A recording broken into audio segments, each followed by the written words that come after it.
Halo Sobat Sains, gimana kabarnya? Ketemu lagi dengan saya, Kak Irfan. Waktu kecil kita pasti pernah main di pinggir kolam, lalu iseng melempar batu ke dalam air. Dan batu pun tenggelam. Dari situ kita bertanya-tanya, kenapa sih batu itu tenggelam? Mungkin karena batu itu berat. Lalu kita melihat kapal yang jauh lebih besar dan jauh lebih berat bisa tetap terapung di lautan. Kenapa bisa begitu? Itulah yang akan kita pelajari, yaitu hukum Archimedes. Bunyi hukum Archimedes yaitu suatu benda yang dicelupkan sebagian atau seluruhnya dalam zat cair mengalami gaya ke atas yang besarnya sama dengan berat zat cair yang dipindahkan oleh benda tersebut. Hukum Archimedes tersebut digunakan sebagai dasar pembuatan kapal laut dan kapal selam.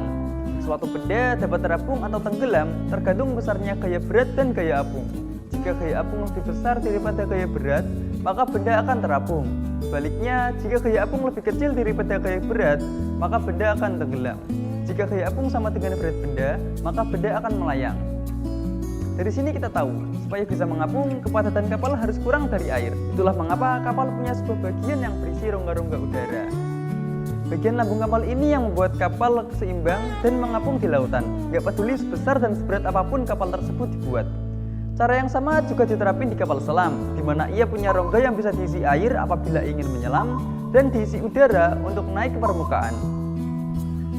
Lalu bagaimana cara menghitung gaya apung tersebut? Rumusnya yaitu F sama dengan P dikali Q dikali V, di mana gaya apung sama dengan massa jenis zat cair dikali percepatan gravitasi dikali volume zat cair yang dipindahkan.